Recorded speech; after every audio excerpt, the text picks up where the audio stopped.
Nikola Jokic's fifth career 50-plus point performance powered Denver to its Western Conference most sixth straight win. Jokic now owns the 23rd most 50-point games of all time and the highest scoring performance by a player this season. Carrying Denver, this was on a night where Jamal Murray shot just 5 for 16 from the field, and Aaron Gordon had a rare off night from deep range, shooting just 2 for 6. The struggles of his fellow top performers didn't make Jokic hesitate for even a second though.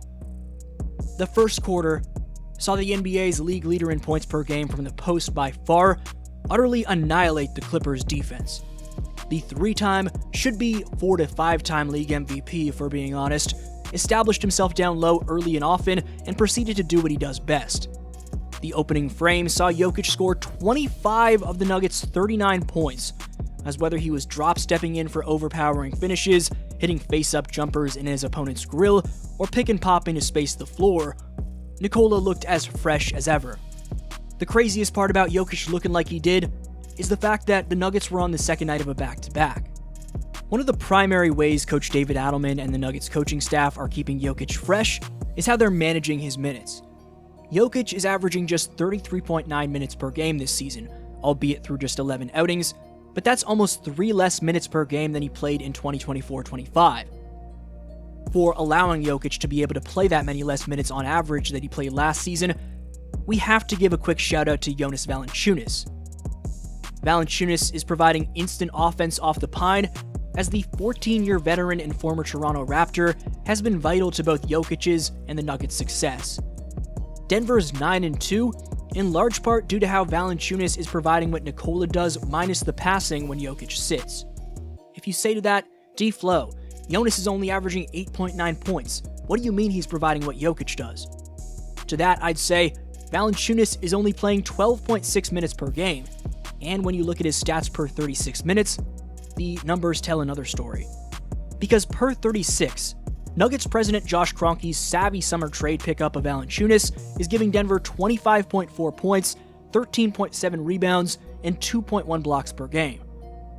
I know Nuggets fans are just damn happy this man Jonas didn't sign with a team overseas like he was rumored to be doing prior to the season. As a Raptors fan, I just want to say I'm happy to see a former player I grew up watching having a chance to win a title, backing up the best center of this generation by far. Further proving how fresh Jokic is right now was how his performance against the Clippers carried over to the second half.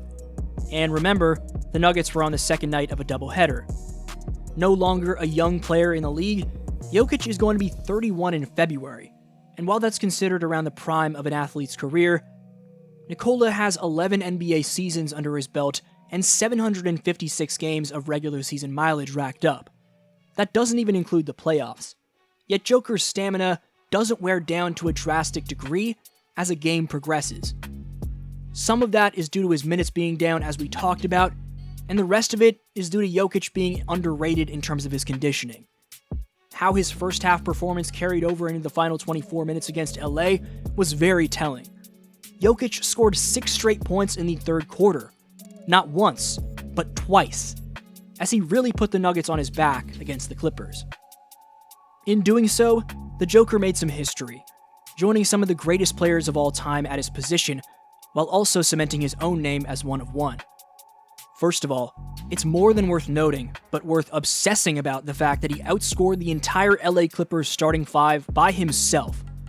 That's right.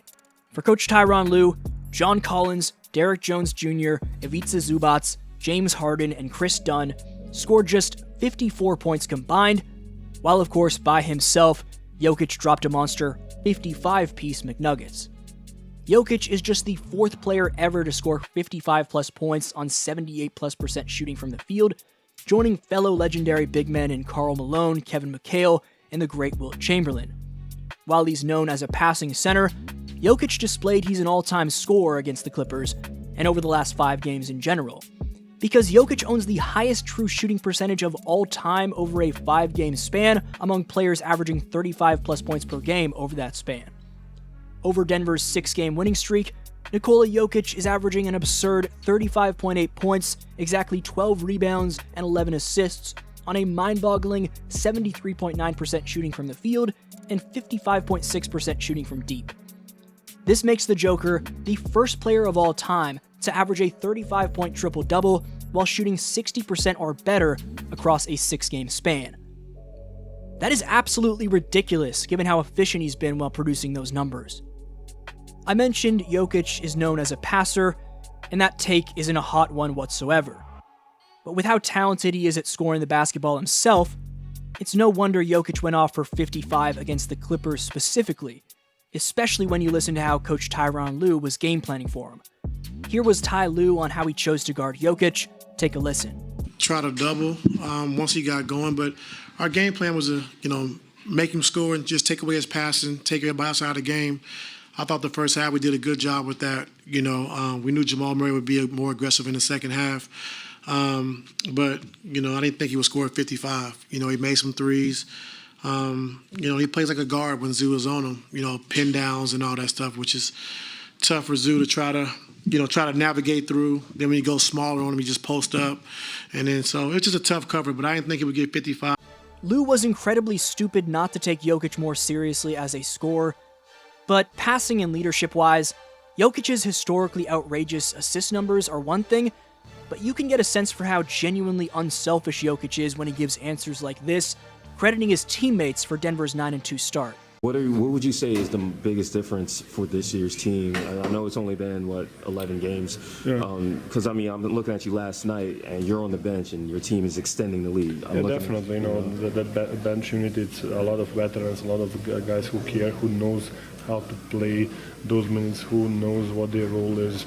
And we have advantage in multiple positions.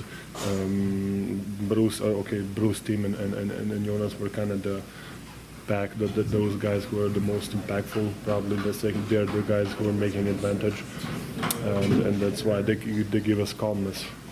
And that's the scary part about Nikola Jokic, as even on a night where he's lighting up teams for 50+, his mentality doesn't shift into me-first mode. He's not chasing stats or moments. He's reading the game and making the smartest play available every single time down the floor. When you hear him in post-game interviews, it's never about the points or milestones. It's about the rhythm of the team, the trust between him and his teammates, and the subtle details that most players overlook. It's that humble dominance that makes Jokic so unique. You don't see him flexing or jawing after torching elite defenders. You see him quietly jogging back on defense, already thinking about the next possession. That approach drives the identity of the Denver Nuggets.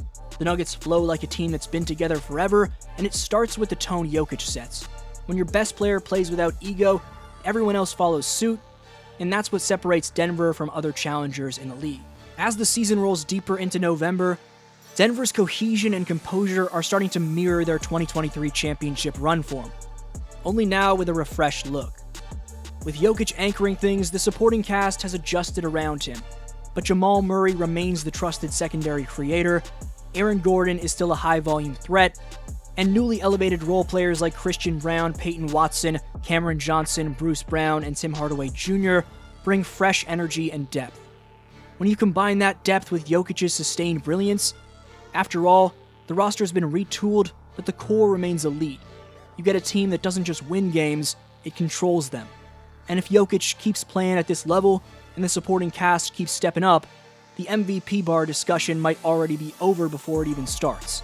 Denver's hot start isn't a fluke, it's a warning to the entire Western Conference that the champs aren't resting, and their best player still has another level to reach.